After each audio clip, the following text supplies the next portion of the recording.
गुरुवे नमः। इस सृष्टि में हर जीव स्वयं को अभिव्यक्त करता है। हाँ, अभिव्यक्ति के तरीके अलग अलग हो सकते हैं। कोई बोल कर करता है तो कोई मात्र खिल कर, कोई फैल कर करता है तो कोई सिकुड़ कर। जैसे सागर अपनी लहरों के माध्यम से स्वयं को अभिव्यक्त करता है, तो ये हवाएं इधर से उधर बहकर सौंधी सौंधी खुशबू के साथ स्वयं के होने का एहसास दिलाती है। एक फूल जब खिलता है तो अपने खिलने की अभिव्यक्ति अपनी खुशबू के द्वारा, अपने रंगों के द्वारा करता है। इसी तरह प्रकृति का हर प्राणी, हर जीव अपने आप को अभिव्यक्त करता है, क्योंकि हर कोई अपने भीतर उठते हुए भावों को चारों ओर पहुंचाना चाहता है। इंसान के पास भाषा है और भाषा भी अलग अलग तरह की। बिल्कुल, जो जिस संस्कृति में रहता है, जो जिस जगह पर रहता है, उसके अनुरूप ही वो स्वयं को अभिव्यक्त करता है। पूज्य विराट गुरुदेव अपनी पुस्तक त्रिशूल में कहते हैं कि उत्तम अभिव्यक्ति 3 तरह से हो, यथा सभ्यता, यथा पात्रता और भाव गुणवत्ता के आधार पर। यथा सभ्यता यानी व्यक्ति जहाँ है, जिस माहौल में है, उसके अनुरूप स्वयं को अभिव्यक्त करे। इंसान के अभिव्यक्त करने का मुख्य जो आधार है, या कहें जो उसका मुख्य साधन है, वो है भाषा। और भाषा भी 3 तरह की। शरीर यानी कायिक भाषा, बॉडी लैंग्वेज वाणी यानी जो स्पीच है उसकी वो, और तीसरी भाव भाषा यानी स्पिरिचुअल ग्राफ। तो व्यक्ति जब स्वयं को अभिव्यक्त करता है भाषा के माध्यम से, तो हम ज़रा देखें कि कई बार एक व्यक्ति बोलता भी नहीं है, मात्र चल कर आता है या आकर खड़ा होता है और उसकी बॉडी लैंग्वेज सब कुछ कह देती है। एक बच्चा जिस तरह से कक्षा में बैठता है, उसके भीतर क्या भाव उठ रहे हैं, उसके भीतर एनर्जी का फ्लो किस तरह से है, वो पता चल जाता है। कई बार आप देखें कुछ व्यक्ति बैठे बैठे अपने पाँव को हिलाते हैं, कुछ लोग चलते चलते अपनी उंगलियां कहीं न कहीं बजा रहे हैं। इन सारे ही क्रियाकलापों से, कायिक व्यापारों से उस व्यक्ति के भीतर उठ रहे भावों का अंदाज़ा लगाया जा सकता है, उस व्यक्ति के व्यक्तित्व का अंदाज़ा लगाया जा सकता है। कई बार कई लोग कुछ बोलते नहीं, लेकिन सिर्फ अपनी हरकतों से, अपने आँखों के इशारों से, अपनी मुख मुद्रा से यानी एक्सप्रेशन से बहुत कुछ बयान कर देते हैं। वो चीज़ें वो भले ही मुख से कहे यानी बोल कर कहे जी मैं बिल्कुल ठीक हूँ, लेकिन उसकी आँखें, उसके चेहरे का उदासी, या कहें कि उसके चेहरे का लटका हुआ होना, बिल्कुल सुस्त सुस्त होना, कहीं न कहीं उसके भीतर की बेचैनी को या उसके भीतर की उदासीनता को, व्याकुलता को व्यक्त कर देता है। तो बॉडी लैंग्वेज भी कहीं न कहीं बहुत ज़रूरी होती है। और इसीलिए तो जब एक व्यक्ति नौकरी के इंटरव्यू के लिए जाता है या कोई व्यक्ति किसी पोस्ट पर बैठता है, तो कहा जाता है कि भैया अपनी बॉडी लैंग्वेज पर काम करो। और कई लोग personality development classes, body language के लिए ये डिफरेंट क्लासेस भी अटेंड करते हैं। लेकिन हम समझें कि हमारा शरीर वही भाषा बोलता है जो हमारे भीतर हमारे भाव और हमारे विचारों की है। अगर हम स्वयं इन्फीरियर फील कर रहे हैं, संकुचित फील कर रहे हैं, तो चाह कर भी हमारे कंधे ब्रॉड नहीं हो सकते, स्ट्रेट नहीं हो सकते, वो हल्के हल्के झुके हुए ही रहेंगे, चाहे चलते हुए, चाहे किसी भी तरह से। लेकिन अगर कोई व्यक्ति अपने भीतर आनंद में है, एट ईज़ है, कंफर्टेबल है अपनी पर्सनालिटी से, तो उसकी बॉडी लैंग्वेज में उसके कंधे, उसकी रीढ़ की हड्डी हमेशा सीधी रहेगी। यहाँ तक कि व्यक्ति जब उसका मन वचन काया मात्र उस एक स्थान पर है, तो आप देखेंगे कि उसकी आँखों के एक्सप्रेशन के लिए, उसके हाथों के एक्सप्रेशन के लिए किस तरह से वो हाथ बोलते हैं, उसके लिए उसे कोई एक्स्ट्रा एफर्ट नहीं करना पड़ता। क्यों? क्योंकि उसका पूरा शरीर वही भाषा बोल रहा है जो उसकी ज़ुबान से निकल रही है। तो हम इस बॉडी लैंग्वेज को अगर वाकई उपयुक्त बनाना चाहते हैं, स्ट्रॉन्ग बनाना चाहते हैं, तो अपने भीतर चल रहे भावों को ज़रा चेक कीजिए, अपने भीतर चल रहे इमोशंस को, अपने भीतर चल रहे विचारों की श्रृंखला को ज़रा सा चेक कीजिए। अगर वो बिल्कुल राइट ट्रैक पर है तो आपको अपनी बॉडी लैंग्वेज के लिए कुछ भी अतिरिक्त प्रयास नहीं करना होगा। जब व्यक्ति कुछ छुपाना चाहता है, अपने व्यक्तित्व के कुछ बिंदुओं को छुपाना चाहता है, तब वो कहीं न कहीं अपने आप को संकुचित कर लेता है, अपने हाथों को स्ट्रांगली बंद कर लेगा। आप देखिए, जब व्यक्ति को गुस्सा आता है और वो गुस्सा कंट्रोल करना चाहता है, तो सबसे पहले क्या होगा, हाथों की मुट्ठियाँ बिछ जाएगी, पूरी बॉडी स्टिफ हो जाएगी कि बॉडी के किसी हिस्से से उसका गुस्सा ना निकले। उसके लिप्स टाइटली बंद हो जाएंगे, उसकी फोरहेड पर स्ट्रिक्टली सलवटें दिखाई देगी, ताकि किसी भी बॉडी के किसी भी अंग से उसका गुस्सा छलक ना जाए। क्योंकि अक्सर आपने देखा होगा, गुस्से में भी आंखें फैल जाती है। अब वो उन आँखों को छोटा करना चाहता है। एक्चुअली अगर हम नोट करें तो हमारी फोरहेड पर ये जो सलवटें पड़ती हैं, वो इसलिए पड़ती है क्योंकि हम आँखों को बहुत ज़्यादा फैलाना नहीं चाहते, हम संकुचित करना चाहते हैं, हम वाइडर एस्पेक्ट नहीं देखना चाहते, हम स्वयं की दृष्टि को सीमित करना चाहते हैं। और जैसे ही हम अपनी दृष्टि को सीमित करने की कोशिश करेंगे, हमारे ललाट पर सलवटें आएगी। लेकिन हमारी दृष्टि एक दृष्टा भाव के साथ जो हो रहा है उसे देख रही है, जो हो रहा है उसे स्वीकार कर रही है, एक्सेप्ट कर रही है, तो आपको अपनी ललाट पर सलवटें नहीं दिखाई देगी। बड़ा विचित्र है। ये सिस्टम, ये सृष्टि सब एक ऑर्डर में चल रही है।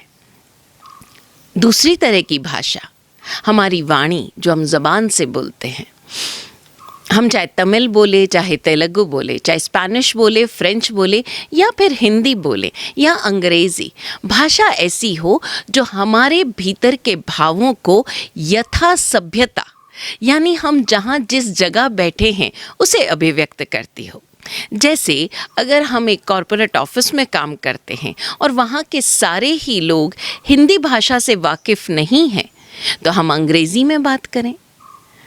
अगर अंग्रेज़ी में वाकिफ़ नहीं हैं, कुछ लोग हिंदी और कुछ लोग अंग्रेज़ी बोलते हैं या कुछ लोग फ्रेंच बोलते हैं, तो हम प्रयास करें कि हम उस प्रेजेंटेशन में तीनों भाषाओं का तालमेल इस तरह से करें कि सभी को हमारा प्रेजेंटेशन, हमारी अभिव्यक्ति टू द पॉइंट पहुंच जाए।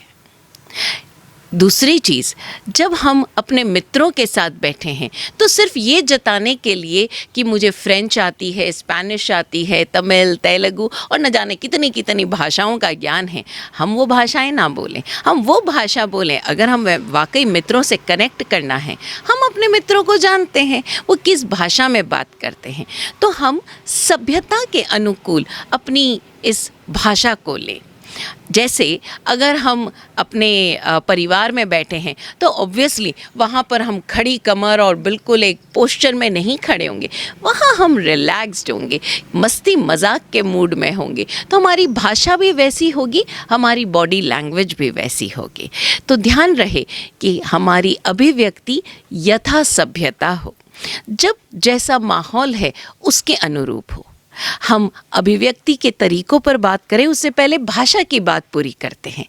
तीसरी भाषा और सबसे ज़्यादा महत्वपूर्ण, भाव भाषा। क्या है ये भाव भाषा?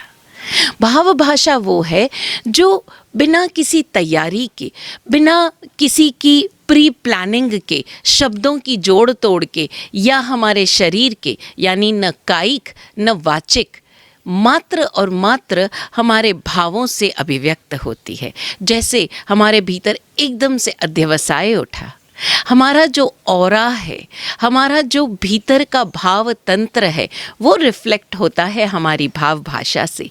आप ज़रा देखिए ना, हम कभी कभी कुछ ज्ञानी पुरुषों के, ध्यानी साधकों के आसपास जब बैठते हैं, उस समय वो कोई ध्यान नहीं कर रहे हैं, है ना। उस समय वो कोई हमें ज्ञान की बातें नहीं बता रहे, मात्र बैठे हैं। लेकिन मात्र उनके समीप बैठने से भी हमारे भीतर की बहुत सारी कमियां और कमज़ोरियां जैसे हमें छोड़कर चली जाती हैं। हमारे भीतर स्वतः ही आनंद का संचार होता है।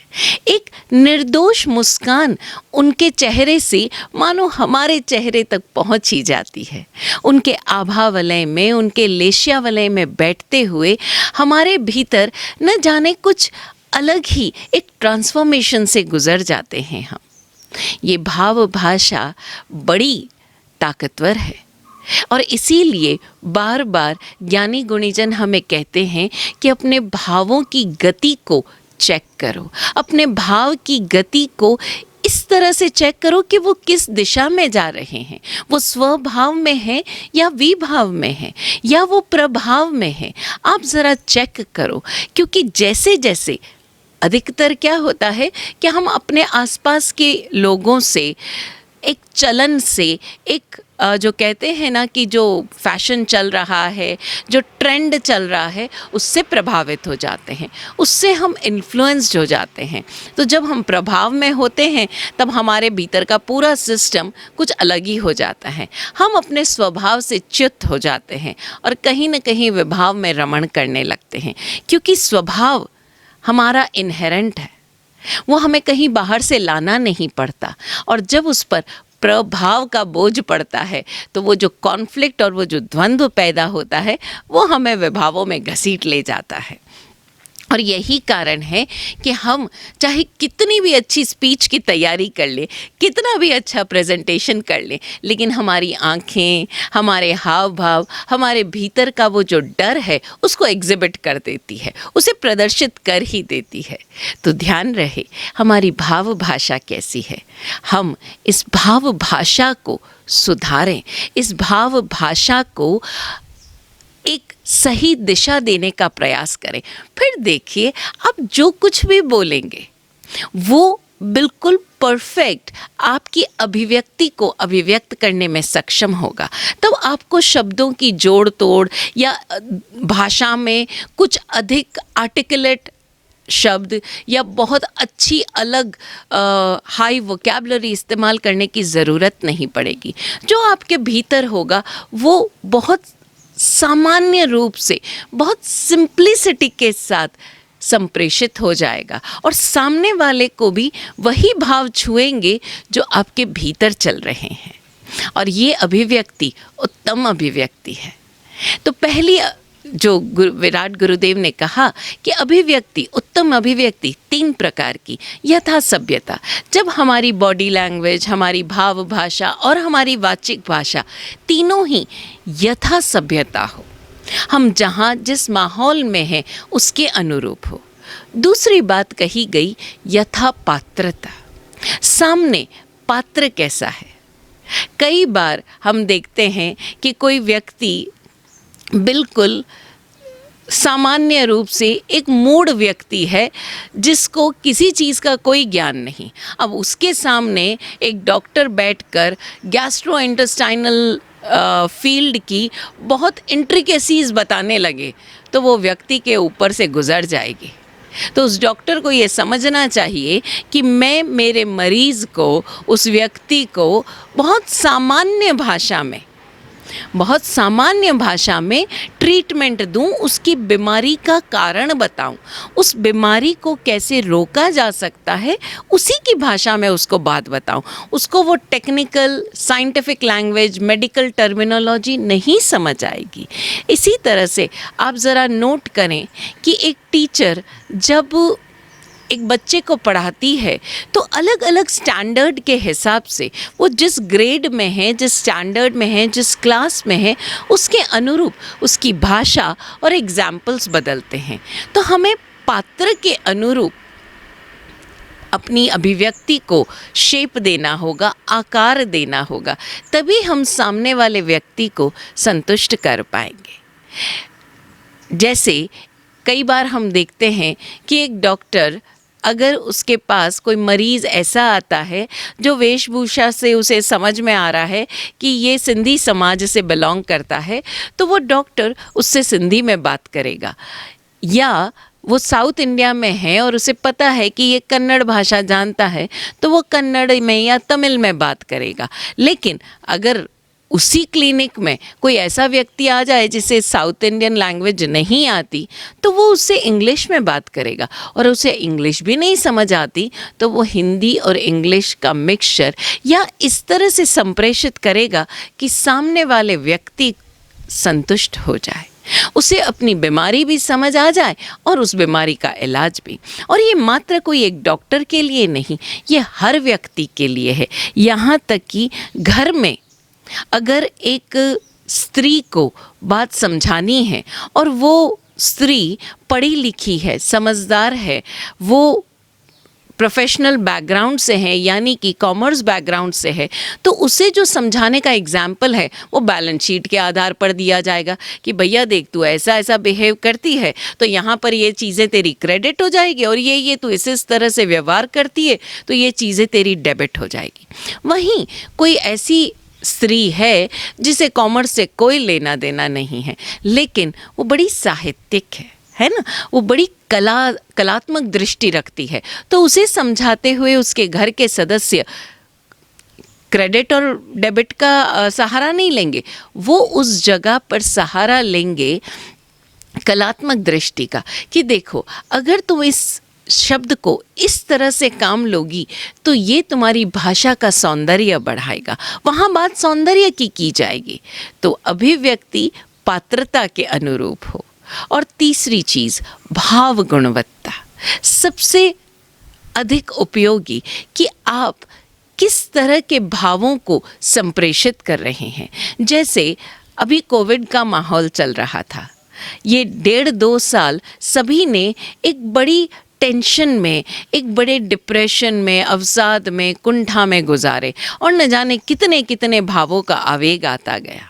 अब ऐसे में कोई व्यक्ति उस बीमारी का या उस वायरस का इतना अधिक प्रचार प्रसार करे, उसकी भयावहता का प्रचार करे, उसकी क्या लास्ट, उस वायरस से सबसे अंतिम क्या हालात हो सकते हैं, किस तरह से अटैक हो सकता है, उस पर बात करे, तो वो व्यक्ति को डराएगा, वो उस व्यक्ति को कहीं न कहीं परेशान करेगा। और आप अगर नोट करें तो इस पूरे कोविड वायरस के दौरान जो मौतें हुई, उसमें से अधिकतर व्यक्ति के लो इम्यूनिटी लेवल के कारण हुई। और वो लो इम्यूनिटी लेवल किधर से आया?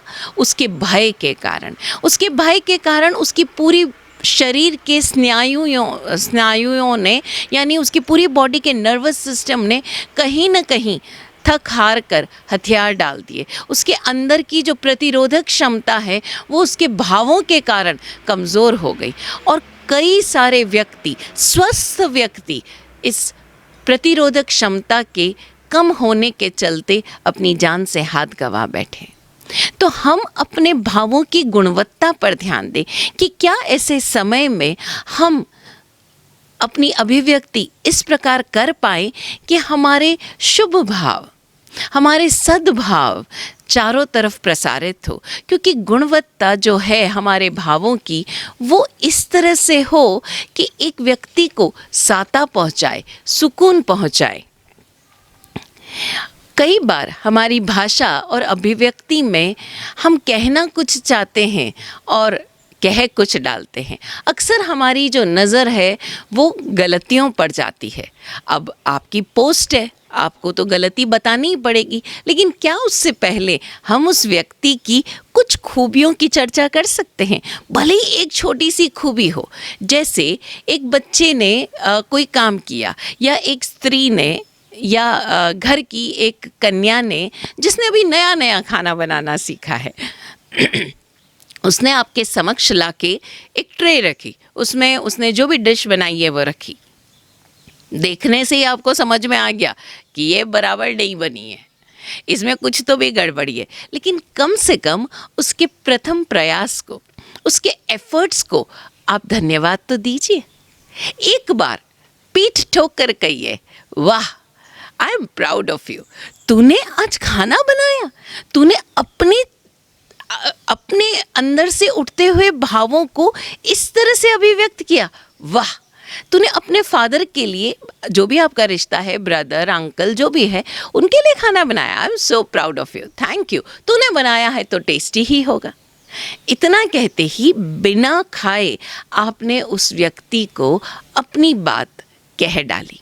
हाँ, खाना खाने के बाद उससे आप चाहें, उस डिश को टेस्ट करने के बाद आप चाहें तो उसे इस तरह से कह सकते हैं कि देख बेटा, तूने बनाया बहुत अच्छा, लेकिन अगर इसको तू ज़रा सा इस तरह से बता दे या इस तरह से तू ट्राई करे मसाला, या ये चीज़ डाले और ये चीज़ ना डाले, तो शायद तेरी डिश अगली बार और ज़्यादा टेस्टी बनेगी। और बता कब बना रही है अगली डिश, मैं वेट करूँगा।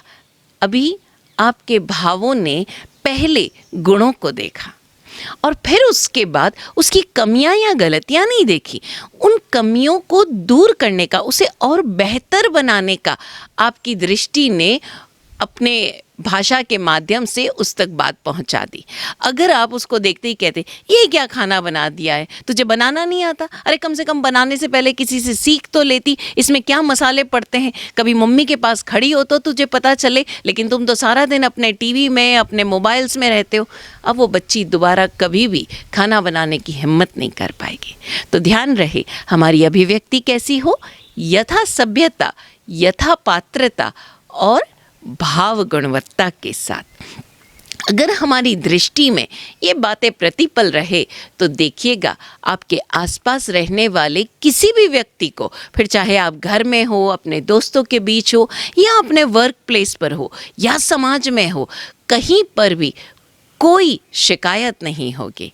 क्योंकि अक्सर हम समाज में देखते हैं कि लोग आकर, ये क्या आपने कर दिया, इसकी बजाय तो आपको वहाँ ऑर्गेनाइज करना चाहिए था, अब बड़ा बेकार खाना है। अरे एटलीस्ट समाज में खाना तो हुआ, गेट टुगेदर तो ऑर्गेनाइज हुआ, जिस भी जगह पर हुआ तो सही।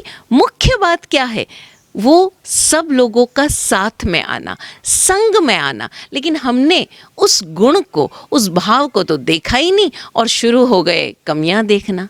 तो ज़रा चेक करें कि हमारी अभिव्यक्ति कैसी है, क्या वो गुणवत्ता से भरी हुई है, और अगर नहीं है तो हम उसे सुधारने का प्रयास करें। पुरुषार्थ करने से हर प्रयास अपनी मंजिल तक पहुंचता ही है, और हम अभिव्यक्त तो करना चाहते हैं ना, तो क्यों ना हमारी अभिव्यक्ति उत्तम अभिव्यक्ति हो। पूज्य विराट गुरुदेव की इन बातों को ज़रा ध्यान में रखें और अपनी अभिव्यक्ति को सशक्त बनाएं। ऐसा ही हो। ओम शांति।